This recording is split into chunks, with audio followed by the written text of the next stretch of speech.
Hello, everyone. Welcome to today's session.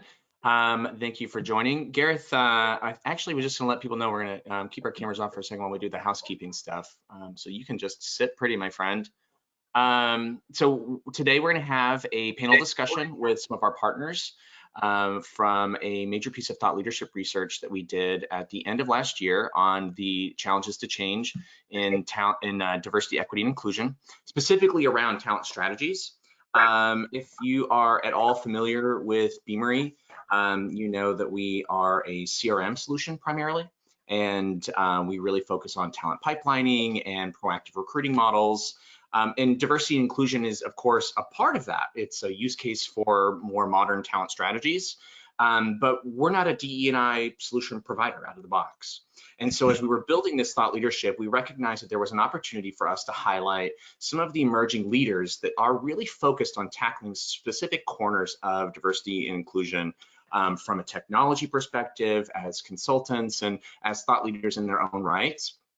And so I wanted to bring those conversations that those perspectives to this broader conversation and have an open discussion with the executive leaders of these organizations to kind of breathe some life into the perspective. So today's conversation, we are going to have, we're going to run through, who each of the players are and what their unique approach to diversity, equity, and inclusion is. And then we're going to talk a lot about things that I think you'll care about. The space for DE&I is vibrant. There are a lot of different solution providers out there, but it's not as simple as buying something like a background check provider. There is a level of partnership that is required to have success that is pretty critical. And so we want to talk a little bit about working with the right solution, finding the right solution provider for your organization and for your specific needs. We're going to talk a little bit about how you can think about diversity and inclusion in your organization, what HR strategies, what talent strategies you could be prioritizing to make a difference. And then we're going to talk about how we did in 2020 and what we might do better in 2021. From a housekeeping perspective, I would really like to encourage you to adopt a safe space mindset. Diversity, equity, and inclusion is a conversation that can get someone uncomfortable, and I'm not going to shy away from that. I want us to lean into that instead, and in order to do that, we have to feel like we are all being open-minded. We are all trying to be more progressive and drive some real difference in the workplace. And so I just need you to be open-minded and willing to give us the benefit of the doubt. And yeah, if you want to engage with us on Twitter, I'm very active on Twitter. You can find me, Kyle Lagunas. I'll have each of our guests introduce themselves as well. You can find them and just give us shouts out if you find something that you like that's compelling. Give us some love. Of course, this session will be recorded, and you will be getting the conversation recording probably later this week. And yeah, without further ado, I think we can go. So I want to welcome our panelists, Frida, Mandy, Gareth. We already saw Gareth, but if we can turn our cameras back on and I'll say hello. Sorry. No, you're good. This is a safe space, so you're fine. This is true. But folks, thank you so much for joining me. This has been really a really incredible project. It was deeply humbling. I've been doing research for a decade, and I've never dug this deep into such a complex conversation. And I really welcomed the opportunity to have each of your organizations contribute some positioning, help me to think through the different angles of DE&I. So it's great to have you here and actually digging in even deeper. Let's do a round of introductions first. And Gareth, I'm gonna say we're ladies first, and I'm gonna start with the person right next to me in my box, which is Mandy from Kanarys. Mandy? Sure, thank you so much, Kyle. I am excited to be here and to talk about something that I know that is deep and very personal and that we're all really passionate about, which is diversity, equity, and inclusion. I don't know if this is the time where you want us to talk a little bit about our solutions and go into a little bit of detail of how we help organizations. So if so, I'm happy to do that, but okay, perfect. So I am the CEO of Kanarys. At Kanarys, we help organizations diagnose, measure, and optimize their diversity, equity, and inclusion initiatives. One of the things that's I think a little bit unique about our platform is that we create long-term feedback loops so employees can help drive the DEI strategy and ensure that the employees are part of the process and creating that safe way for them to leave feedback. And so in addition to working with organizations on their talent acquisition strategy and optimizing it for diversity and inclusion, we also ensure that organizations are continuing to measure diversity, equity, and inclusion throughout the talent process and throughout the life cycle of the employee. So how do we ensure that we're able to retain those employees as well? So that is Kanarys in a nutshell, really ensuring that organizations are taking a measurement and a data-based approach to diversity, equity, and inclusion. And I'll kick it back over to Kyle. All right, thanks, Mandy. I mean, that's one of the reasons why I love having you here. I mean, the real bulk of the work you're doing is centered around impact, quantifying it from a data perspective, which is a huge challenge for a lot of HR leaders. It's one of the top questions I get. So really great to have you. Frida, if we could have you introduce yourself and just high level about pymetrics. Sure. Are you picking me because Gareth disappeared? No. I asked him to leave, honestly. So hi, my name is Frida. I am a former academic scientist from Harvard and MIT turned startup founder. The company that I founded is called Pymetrics. Pymetrics uses behavioral science that we researched in the lab for about a few decades, combined with artificial intelligence to measure someone's soft skill potential for roles and use that for hiring, mobility, reskilling, learning and development, any area where we need to understand a person's fit for a job. And the value of focusing on soft skills is that unlike hard skills, which tend to mirror somebody's socioeconomic advantage as well as gender and race, soft skills are much more evenly distributed. And as we always say, you know, potential, everyone has potential. It's really opportunity that is much more limited. And if we focus primarily on hard skills, we are over-indexing on someone's historic opportunity as opposed to their potential for the future. So we're very excited about this conversation and wonderful to be here with these lovely fellow D&I folks. I love it. I mean, honestly, Frida, I wish that solution had been out in market when I was struggling to make it out of the recession economy as a college dropout with only potential, no real performance, no real skills to point to, right? Evening the playing field is just such an important aspect of equitable recruiting practices. Yep, and mobility and reskilling and all the rest of it. I mean, reskilling is actually something that we're thinking a lot about and doing a lot more with now, because as we know, at least in the US, COVID has really disproportionately impacted folks that were already at a disadvantage. So if we can use equitable technology to counterbalance that, that would be pretty amazing. So that's our hope. Yeah, great. Well, we're going to dig in a lot further to talk about specifically how you're tackling there. Last but not least, Sir Gareth, you want to introduce yourself and just give us a quick snapshot on Headstart? Sure. Yeah, so my name's Gareth Jones. I'm the CEO of Headstart, and Headstart's real main game, I guess, is to level the playing field, as we would call it. So our objective is to try and surface individuals to organizations that they wouldn't normally consider. And in doing so, surface opportunities to individuals they wouldn't normally get a look in for. And I suppose one of our core focus is to zone in on social deprivation, amongst other things.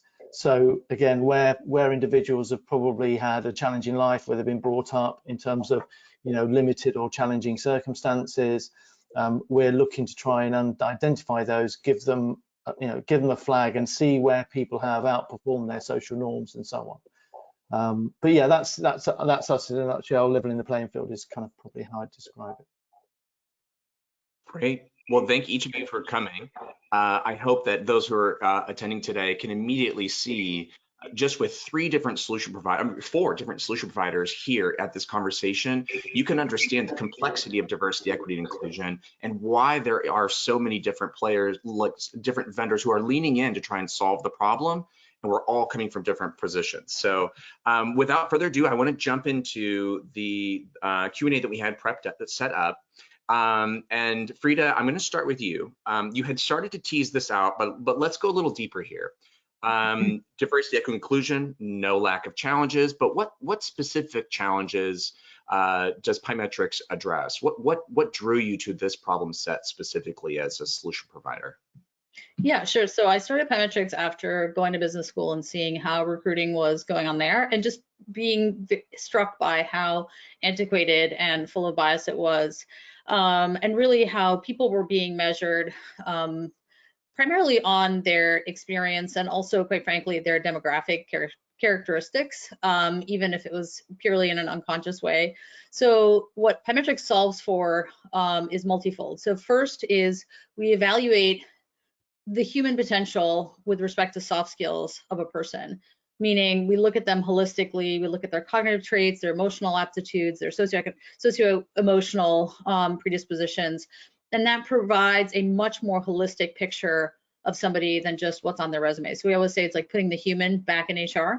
And again, back to the idea that soft skills are evenly distributed versus hard skills are much more linked to your demographic variables, your race, your gender, and your socioeconomic background. So that's part number one.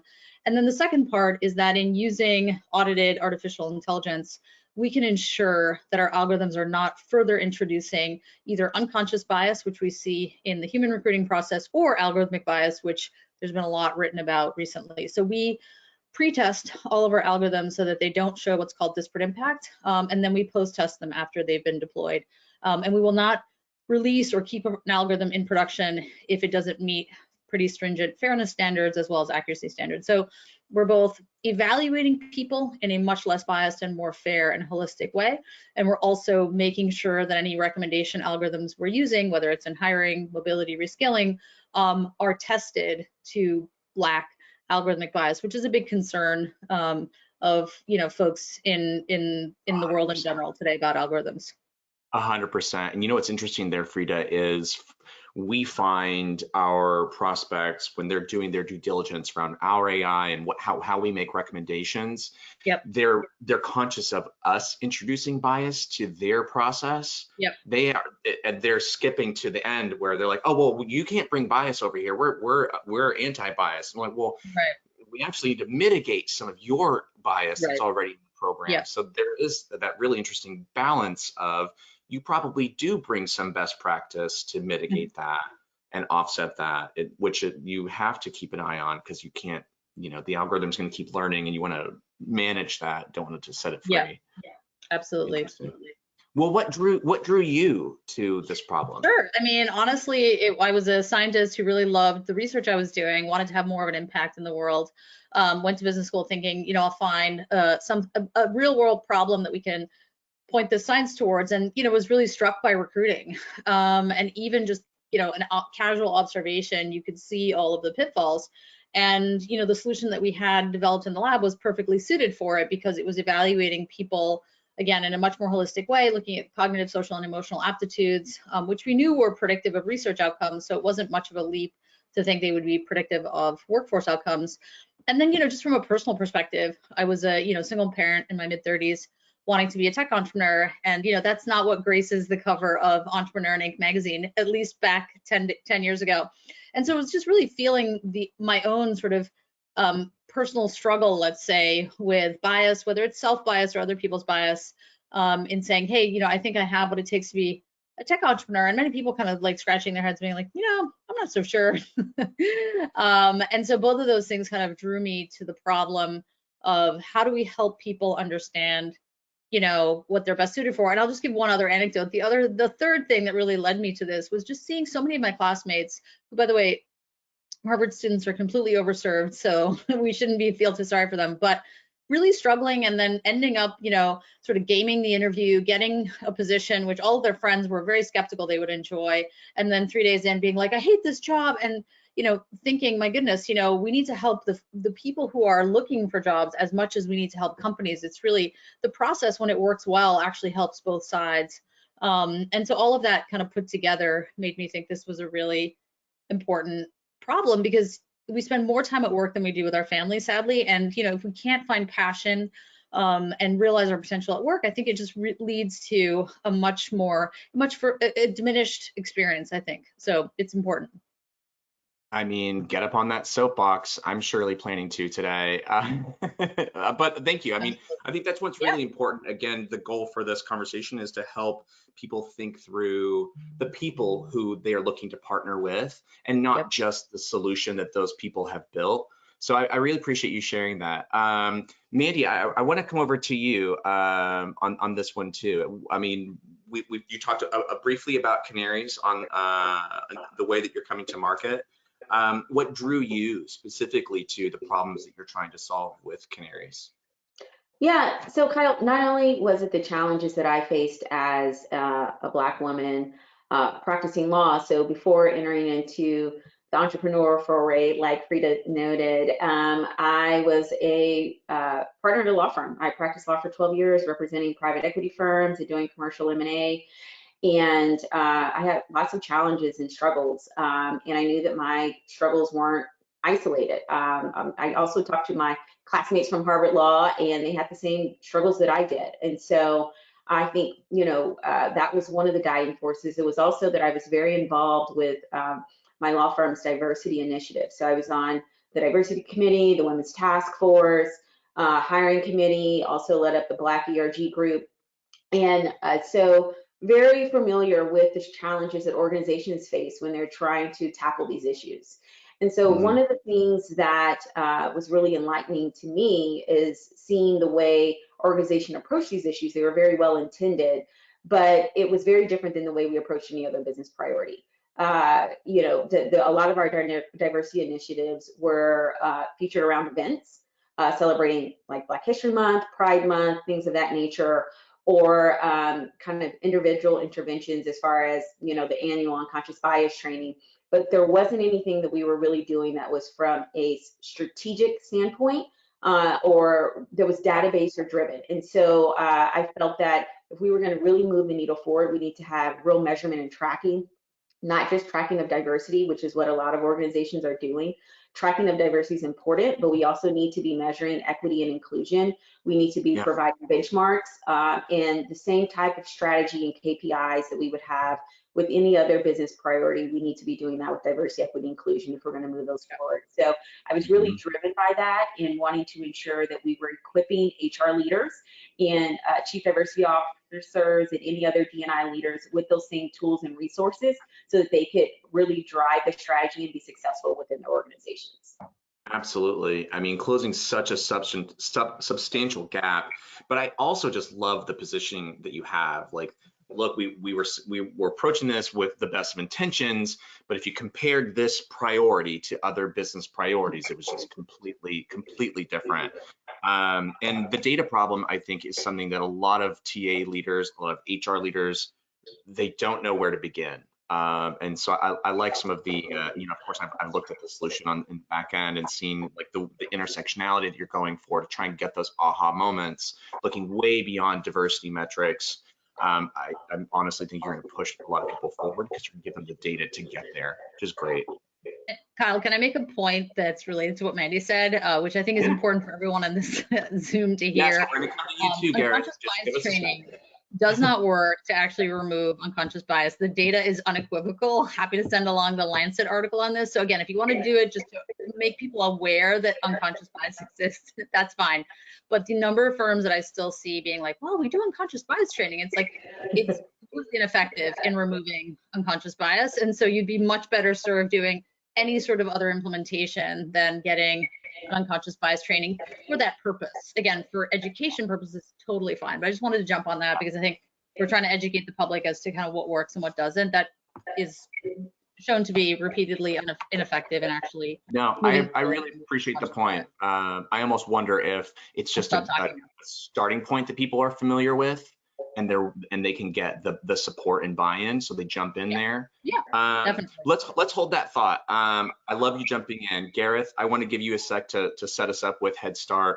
Which specific aspect of diversity, equity, inclusion are you trying to attack, and what drew you personally to this problem? Oh, my friend, I'm sorry, you're muted.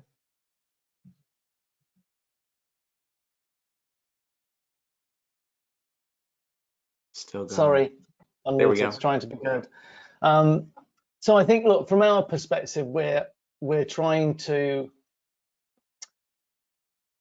we're just trying to open organizations' eyes at the very front end. That's what we're just trying to do, and trying to get people to think broadly about diversity and equity. And we'll probably touch on it later, but when unfortunately for most people sort of my age and around my age, and certainly over 30, when you talk about diversity, that we default to gender and race and obviously and ethnicity, and they're very, very important, of course, but it's a much broader spectrum than that, of course. And I think our intent is to try and highlight that and level the playing field across the beam. And I think that's the from where we're coming from. And we're not 100% there yet, but that's our strategic intent. And you're really focused on early career talent in that aspect too, right? You're looking at people who are coming in. Yeah, and they're a fascinating group, and I think the interesting thing about early talent is, if you talk to anybody who's under 25, which I was going to touch on later, but if you talk to anybody that's under that kind of age in the Gen Z category, they absolutely see diversity as a much broader church, right? It's in their kind of DNA, and it's one of the top things that they care about. And why I think I'm so passionate about Gen Z or early talent and people entering the workforce is because it's at that level you can flood a business with individuals who already think the right way and who can influence, right? It's so much harder to replace people further up the food chain in smaller numbers, who possibly don't carry that passion. So I think, for me, an early talent is a way of engaging as early as possible. And to be honest, we need to go further down. We need to go into education. We need to go that far down. But I think that's a good point. I mean, from my reason for why am I drawn to it, I think I've always been drawn as an individual to injustice, and I'm not quite sure where that comes from psychologically. I think I grew up in a relatively broad cultural environment, but I moved around a lot when I was younger. When I was 7, we moved house, and then when I was 14, we moved house, and that changing friend groups, that gave me a level of insecurity as an individual, which I carried with me throughout my early career. So imposter syndrome, and I can't remember what the name of the syndrome is, but something happens good to you today, you think it's all going to fall apart tomorrow. And for some reason in my psyche, I was then drawn to trying to understand and look at injustice. I don't know why that is. I'm sure a psychologist will be able to tell me, and I'm not. But I've always been fascinated by that, and I've always been angered by it, and want to try and do something, and to change that. And that became a reality when I worked at chemistry, because at chemistry, although our mandate wasn't diversity, it was about properly understanding what potential was, and being able to say to organizations, stop looking through this lens because you're excluding a lot of people and you're not focusing on the right things. Look at it through this lens. And that really appealed to me, because all of a sudden you could start giving opportunity to people who wouldn't normally have it. And so that's my draw into this, is I don't like unfairness. It actually angers me. And I think talent is abundant. I just do not subscribe to the talent is limited, the war for talent narrative that we created. It's just wrong. Yeah. Let's be much more open-minded and surface opportunities in people. So that's what drew me in. Frida, you want to jump in here? Sorry, I'm jumping in, but can I just say, the other thing that's so frustrating about this sort of limited talent is honestly, and again, not to focus too much on these platforms, but platforms like LinkedIn and whatnot, they just make it easier for people to poach talent. Like, you're just shuffling around the same people, right? I mean, now I get recruited on LinkedIn, and I'm like, I'm the CEO of a company. What are you doing, right? I mean, why not look at people that haven't gotten the chance rather than just recycling all these people that already have advantage, right? And again, I'm not trying to harp on LinkedIn, but it's like we've gotten into this mode of like the people that are employed are the only ones that are good, and everyone else is just crap. Absolutely. And it's a bit of a self-fulfilling prophecy as well, right? So I do think that the technology we have now that's prevalent in the workforce really, and it's also the consultancies. How many times have we heard consultants being like, the war for talent? And it's like, it's self-created. You're making this war up, So couldn't agree with you more, Gareth. I think that's such an excellent point. I love it, and I really do welcome like the interaction. We're here You for guys it. have This to is a butt in conversation. too, because otherwise I'm just gonna look obnoxious. I mean, I'll mute you if I have to. Fine, I can Frida. take it. We can, but no, Mandy, I want to come over to you with this next question, and this is where we start talking about the work. You know, having the idea, I would say, is the easy part. Actually, delivering is the challenge. So let's talk about your customers, your clients. What pressures are they under? You know, you talked about business priorities. What kind of business stress what kind of business drivers rather are they facing, and how are they trying to solve these things? Yeah, so I think there's a tremendous pressure right now to increase the demographics, right, of the diversity of the workforce. And that's not only at the entry levels, but throughout the organization. There has been a lot of discussion since the summer, obviously with the emphasis that we've all seen on social justice with the death of Mr. Floyd. And so we've seen a lot of companies set some aggressive metrics, right, as far as we're going to have our workforce look like society, or we're going to have our workforce have, 10 or 12 or whatever kind of percent, they'll throw out a number as far as a representation of Black employees or employees of color or whatever by 5 years, right? And so I know that there's a tremendous pressure that talent leaders are under as far as how are we going to fill these goals. And so I think what we've seen, and I've shared this with you before, Kyle, is I think that actually when we look at the talent acquisition space, they're really much further along than some of the other kind of, when we look at the life cycle of the employee, of really of addressing diversity, equity, inclusion.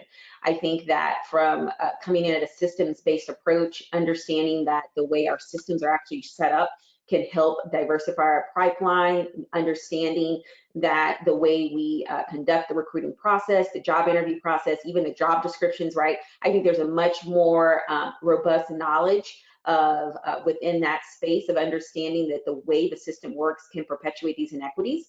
And what we see is that systems-based approach is not there for the, as we look at the performance management, the way pay, all these kind of other things within the employee life cycle. And so what we struggle with, right, a lot of times when we're talking with HR leaders or diversity inclusion leaders, is really getting them to kind of Frida's point earlier is we cannot continue to do individual interventions, that we really have to look at this from a systems-based approach.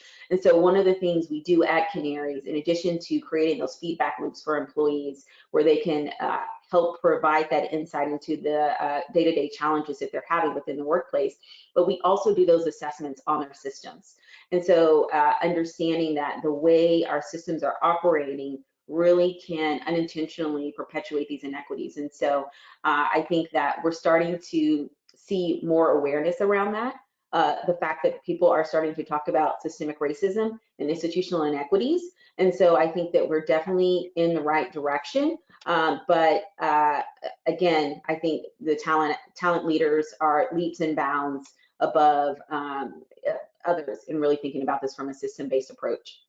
I really appreciate that point. I mean, I love the talent acquisition space myself. I mean, as an analyst before, I doubled down, and I think this is just a corner of the market that is hungry to innovate and wants to be progressive. They really are open.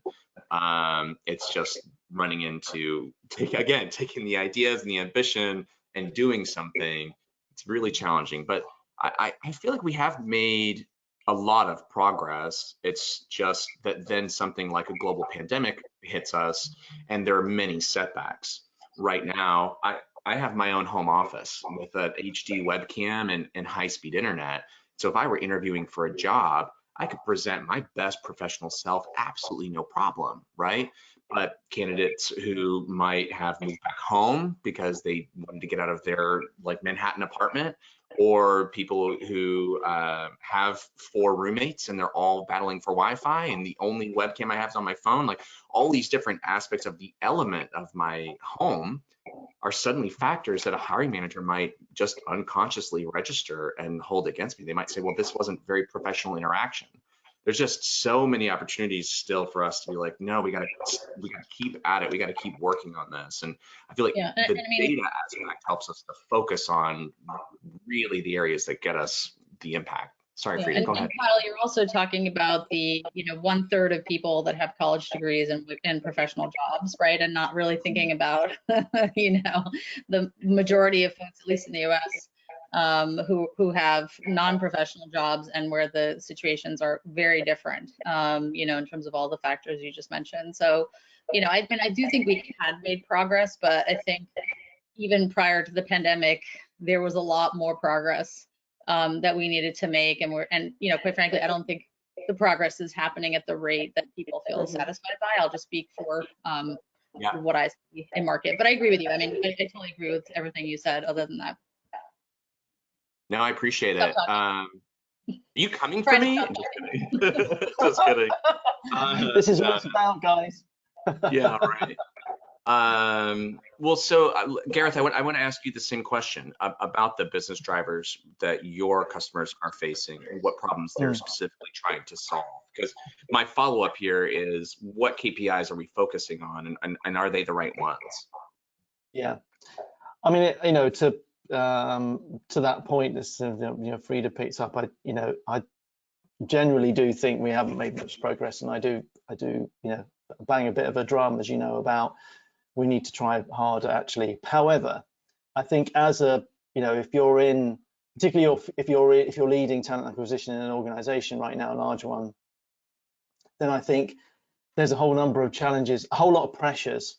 I think, put aside the systems issues and stuff, if you're in a reasonable size Whizzer Runny business, you've got, aside from the COVID pressure, you've got the business that's bearing down on you, irrespective of their real intent behind it.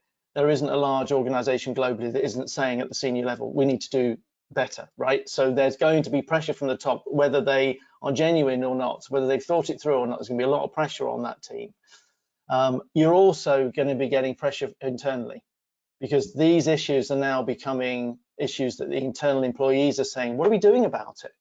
Right, so the employees are starting to hold talent acquisition leaders and the business to account, and again, that's a lot of pressure. You're having to account for that, and that's actually quite difficult to account for if you're trying to do something and you're not getting support from the top, right? So that puts you in a very difficult pressured situation.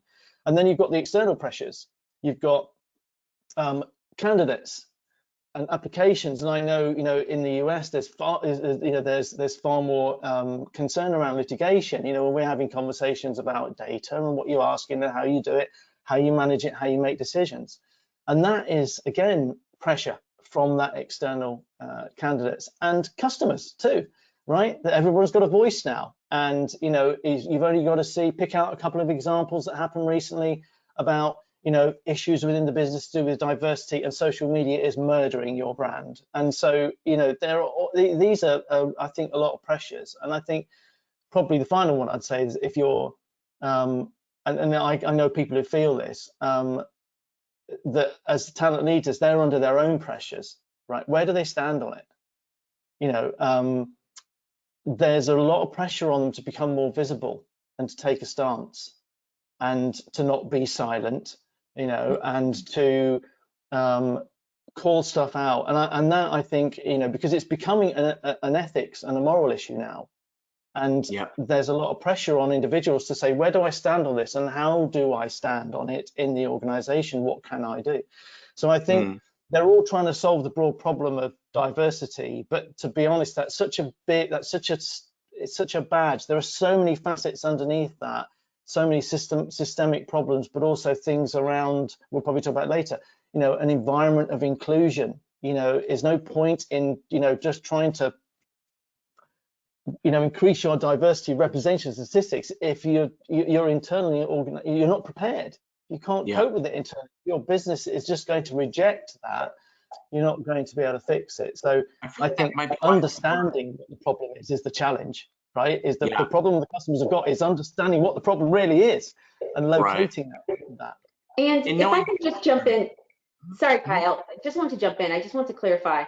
By no means was I saying that everything is going well on, talent acquisition. I was framing it more in the sense of understanding and having a strategy and understanding that our processes perpetuate the inequities. is much further along. And I think because a lot of organizations are only measuring diversity, they're measuring the head count, it's placed talent acquisition under a different microscope than what other leaders within the organization have had. So I think that talent acquisition has had a quantifiable way where they've been kind of made to account for the organization being diverse.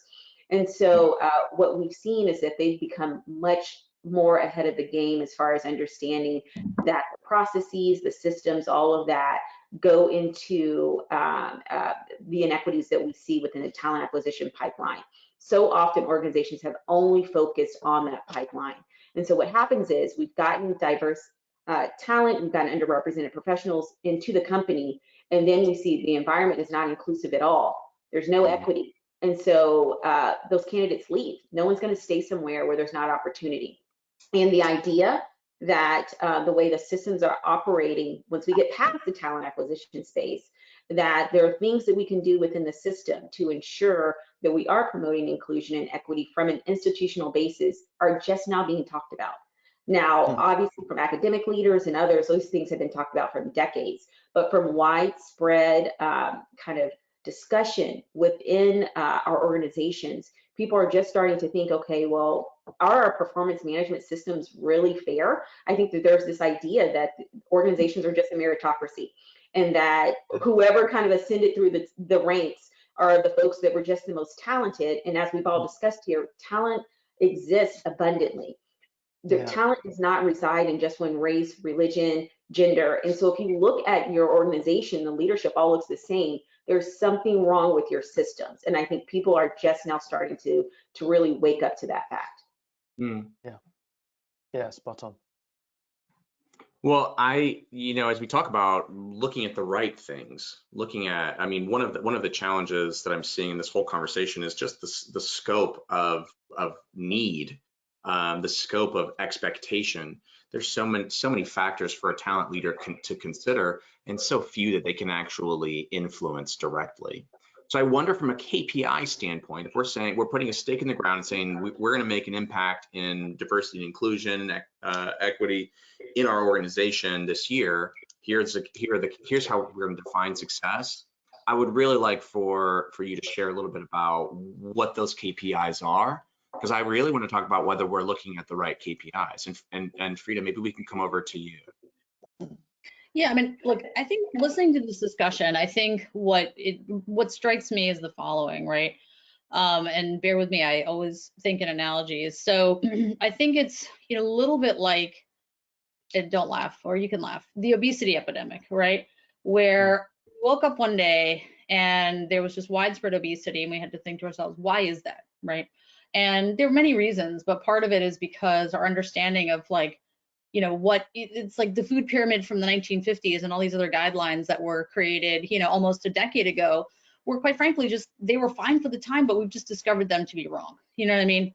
You're not going to, I won't get into all the details. So it's a little bit similar here, where, our hiring practices are based on, quite frankly, like dated ideas, right? That resumes actually predict success. There's just not a ton of evidence for that, right?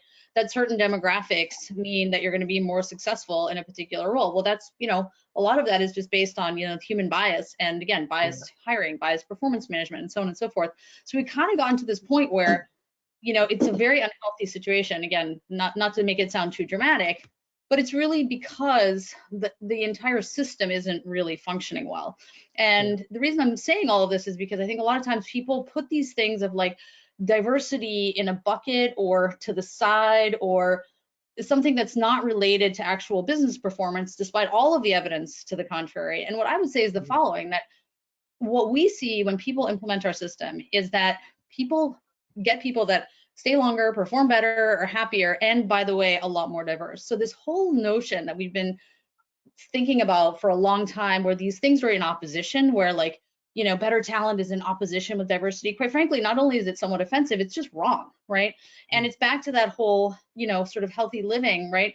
Like, we're obese because we're measuring the wrong things, right? And if we start thinking about nutrition in the right way, we actually can accomplish our new goals that previously seemed at odds with each other. And I would argue that the better performing individuals are more likely to be diverse. And we see this from research. I mean, there's research like, controlled experiments showing that people will lower the standard for people that they view as typically occupying these roles, right? So it's not that you're lowering the standards for hiring diversity candidates, it's the opposite, right? And there's this great study showing men and women applying for a science role. And basically, the woman has better math scores and whatnot. And they do it in 3 different experiment types. And in 2 experiment types, the man is still getting selected over the woman. And it's only when the recruiter has to focus on the math score and talk about it with the candidate that the woman gets hired more often. And again, it's an experiment, but the point is that they're actually preferentially hiring an underqualified, majority candidate over a minority candidate. And I think that happens. Anyway, so I'll get off my soapbox, but my point is we have to stop thinking about diversity and performance or quality as somehow being in opposition, because it's the data don't support that. The data support the fact that homogenous populations don't perform as well. You are more likely to be lowering your standards for, a majority candidate. And I just think we need to change the narrative around that, because it's really based on very dated research and science, in my opinion. I mean, I love the food pyramid analogy. I actually haven't heard that before, and I think it fits so perfectly, because no one is getting like deeply psychologically offended by the notion that maybe nutrition has evolved, our understanding of nutrition has evolved from the 1950s. But if you add ethnicity, our understanding of diversity and inclusion has evolved, and there's a concept of privilege and unconscious bias. People are like, yeah, they're just starts to stir something else up. And I feel like this is, we take it more personally, right? We take it more personally if somebody says, hey, there's systemic racism, because, oh, that makes you racist. Well, we're all racist and we're all not racist, right? I mean, in the sense that, like, we're all participating in the system. We all have lived in the system for a long time, right?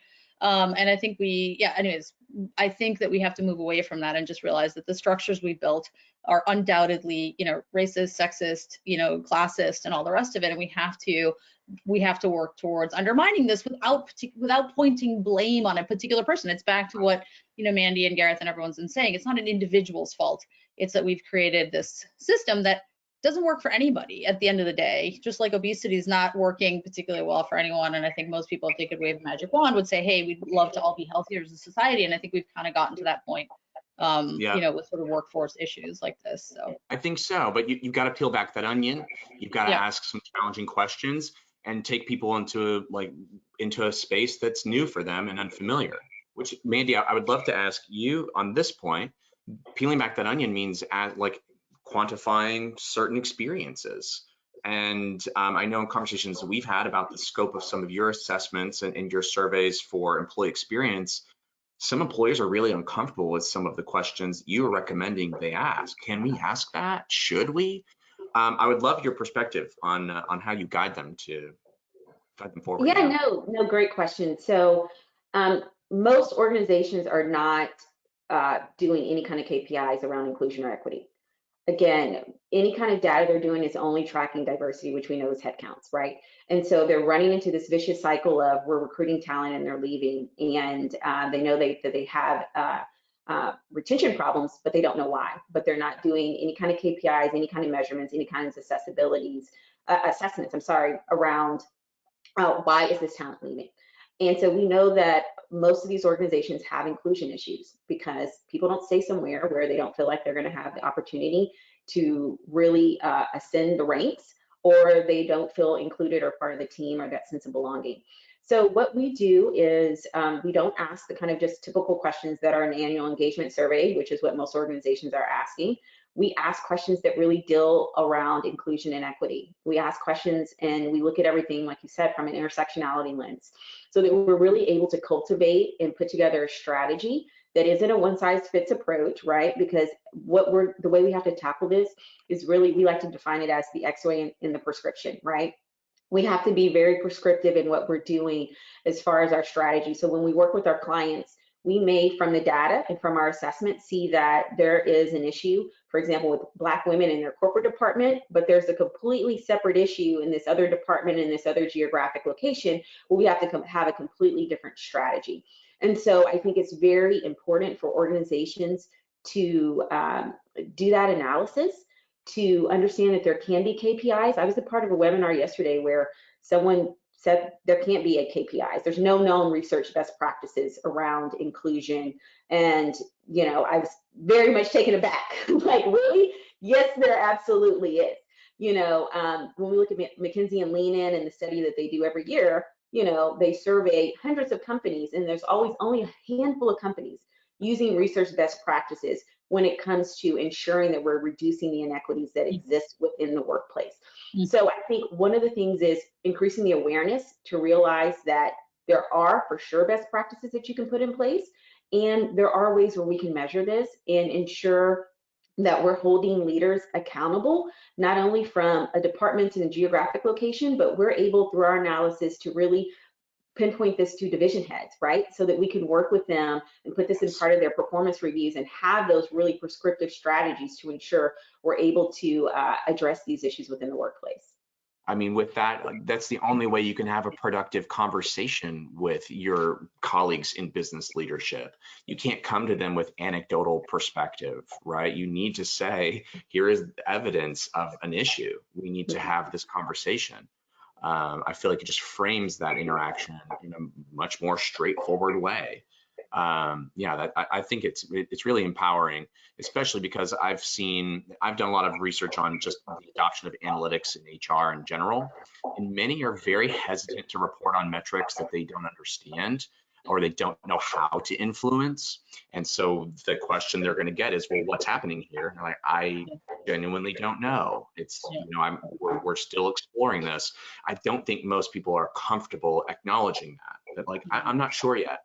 It's a thing. Yeah. I want to keep an eye on it. Yeah. Can I also actually ask a question to, in particular, Mandy? Like, you know, I think one of the problems, and I don't know how we get around this, is that a lot of HR professionals would like to report more, but the guidance that they're getting from their legal teams is that could be problematic, right? And again, you know, understandably, because employment law, you know, concerns and everything else.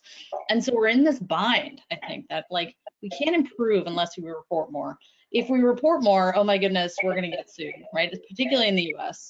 So let's not report more, but then we don't know anything, right? And again, back to the obesity analogy, it's like, oh, I want to lose weight, but I have no clue what any of these foods in front of me with their nutritional and caloric content is, right?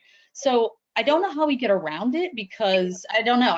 We struggle with this a lot. I mean, we report, but I think we're in the minority, and I think a lot of times we make people nervous because of it. So I'm just curious if Mandy or anyone has any thoughts on how you kind of get around that, because a lot of times we hear from HR leaders we want to report, but we are being told, again, you know, by lawyers who are just doing their jobs, they're not to blame.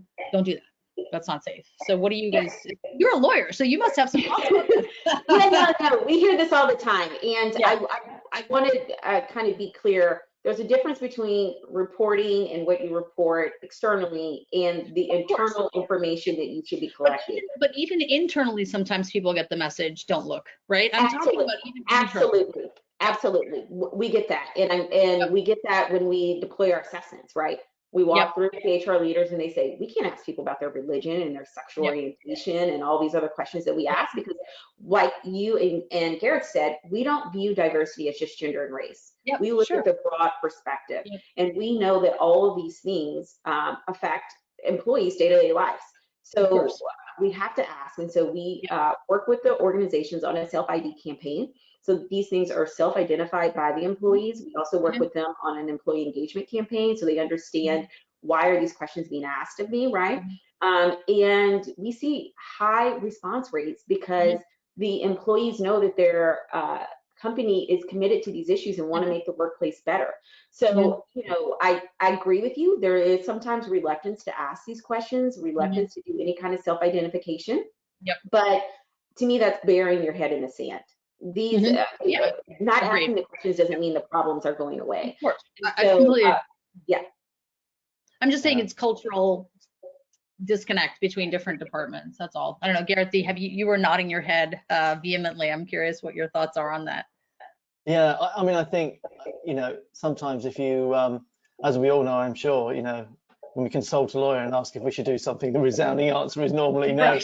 Right. And I think sometimes you just got to get past it, you know, and I think we've got to step in. And I think this is where, again, this is why it's so multifaceted, because you know, with organized, some people saying in the organization, you know, we can't ask those questions. And, you know, we touched on this before, didn't we, when we had the previous conversation. Yep. You know, ask the individuals, right? That's who matters. Ask the individuals, let them decide. And I think a lot of this is down to your intent as a company and how believable that intent is, and how trusted you are by your employees. And here's one of the problems. We have a global trust and engagement crisis aside from all of this, or because of all of this. And now we're trying to, you know, we're stepping forward and trying to solve some of these problems. This lack of trust and integrity is now coming back to haunt us, because we can't make progress because we're not believed, or we're not trusted, or, you know, because people are waiting for us to fail. And I think, again, this points back to we've got to take a completely different approach to it as leaders. We've got to be far, you know, lots more humility, right? Yep. We've got to be far more open.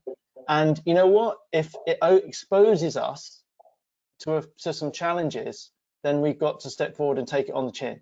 Yep. Right, because it's not going to collapse the company overnight. Right. And actually, I think the companies that come forward, like take PwC, who came forward with their results and said, there's our diversity results. On the face of it, looks great. But actually, we've just worked out that when it comes to opportunity, it stinks. Yep. We're terrible.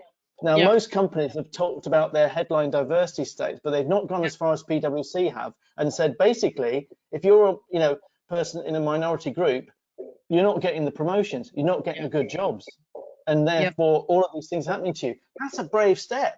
And I think, yeah, good on them for doing it. Put it out there, because then you've got to do something about it. So I think just you got to step forward. We got to start taking it on the chin. Yep. Yeah, I think so too. I love this.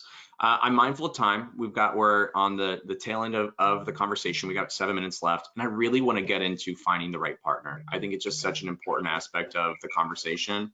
Understanding the problem and the scope of it, and the role that we as talent leaders might play in making a difference. That's solid. That's a great place to start. But how do I find the right person to work with me on solving this problem? How do I find the right organization to partner with me on this? And Gareth, I might just stick with you for a second with this one. I had you teed up. What advice do you have for people who are having trouble navigating this ecosystem? So my thought on it would be, look for people, look for, you know, suppliers and partners that understand the why, and focus on the why, and understand the challenges and the problem that you're trying to solve, and that they generally solve the problem. Providers who understand the root causes, and, you know, have that appreciation, and focus on that why and not on the how. There's an awful lot of people out there, as we know, they're leading with, you know, we're a diversity solution provider, or whatever it is, and, you know, our machine learning, our AI, our this and our that, and actually steer well away from that. You know, if you go back 18 months, 2 years, you see an awful lot of providers in our space whose message has changed completely to diversity and equity and everything else, magically overnight, and nothing's really changed. So, you know, it's quite incredible how this particularly is a real marketing. It's so frustrating to watch, though. You know, I mean, we've been in deal cycles where we're not bullish on DE&I offerings because we know that we're not we have diversity and use cases, but we are not a black box solution, right? And the buyers are like, well, you don't have any DEI. I'm like, that's not a thing. I don't. It's and just, that's the thing, isn't it? There's a lot of education here, and I think stick with really focusing on the why, and those companies and organizations and vendors and people in them that really have a passion for it. You will feel it, number one, when you talk to them, and those people are the ones that build the better solutions because they have the insight. And sometimes you just got to get past. You know, I've heard at least twice in the last 2 or 3 months. A pretty much a single line problem, which is we want more black applicants, right? That's the problem that they're presented with, which is just, it blows my mind. It's almost like they're expecting our system to come with a you know, an upgrade pack of 10,000 free black applicants concluded in our ATS. You know, it's nonsense. But Which is so transactional. Provide that? Yeah, it is. It's just, you know, I don't know where this comes from. I mean, we're joking, but it's real, right? Yeah. That's not just a joke. It's real. No, Yeah. it is. It's honestly. And then they'll get those black applicants in there and they'll leave within 2 years because their systems within their organization are not inclusive. Yeah. And you need a provider that's going to challenge you on that, right? Somebody's going to sit in the room and say, look, I've heard what you got to say, and you know, you're challenging me, but ultimately, look, you've got to get behind this and understand some of the things and be prepared to actually provide it would walk away potentially from you if you weren't that committed. And that's quite tough. I mean, we all want to sell our solutions, right? We all want to be successful, but sometimes you've got to be honest too. So I think look for the passion, look for the value, understanding. I'm into it. Frida, if I can have you, we've got a few minutes left. I want to get through the wrong way to do this. What considerations are people overlooking when they're looking for a partner? What assumptions are they making that need to be disabused? And Mandy, I'd like for you to jump in after Frida too this week. I'm going to be super quick. I would basically just say that I would ask for evidence from any provider that you're engaging with that they actually do what they say they do, because again, this sort of, you know, boon of diversity stuff, it's great marketing, but at the end of the day, very unclear that half the things that put this on their website or whatever are really doing that. And I'm not trying to be cynical. I just think that, like, you know, it's good for business, people do it. So I would say whatever thing you're trying to accomplish, I would just really dig in and say, hey, can you please provide me with evidence? That's my take. So I'm a scientist at heart. Scientist in you. I love it. Yep. Mandy, what do you think? Yeah, I'm going to echo Gareth and Frida. I think that we've seen a lot of folks entering the space recently. You know, Kanarys has been around for 3 years now. And so we have always had this at our heart and mission of ensuring and helping organizations measure, track, and optimize their diversity, equity, inclusion from, again, not only ensuring that employees are involved in helping to drive the strategy, but from a systems-based approach. I know all three of us have really talked about that there's not a one thing you can do to solve this issue. And so I think if you're talking to someone that says, this is the magic button, that's, they don't have a magic solution because there isn't. That's a bad sign right there. Right. What this requires. There's no magic diversity button. You take away nothing else. Oh, here's our DEI over here. If you just, it's later in the demo. Right. That this requires. But sadly, there are people that I've seen that do almost that, you know, so yeah. That this requires long sustained work, that it requires a long-term strategy, that you have to constantly be assessing your efforts, that you have to ensure that you are measuring, that you are ensuring that the organization is committed to these issues as well, and that the leadership is committed and understands that this isn't going to be solved in 6 months or a year, that this is going to be something that takes years, right, before we see long sustained change, and we can't give up, right, just because we're not seeing the immediate results that we expect. But we know if we stay at it, that if we have that long-term strategy and that we approach this from a systems-based approach, that we will start to see the tide turn. Yeah, I think so. And I'll actually cap us with saying this is just the beginning of a conversation here. And I would encourage anybody who joined us for today's session to connect with each of you on LinkedIn, on Twitter, anywhere. Each of you are very generous with your time and your ideas. And so anyone who's trying to think through this a bit further, each one of you, I think, is a resource for them. I can't thank you enough for coming on and getting passionate and being brutally honest. This is exactly what we need to do in the space. So cheers to you. It's great to have you guys join us for today. Thank you again for your time. And thank you all for joining us. I'll sign us off here. Thank you.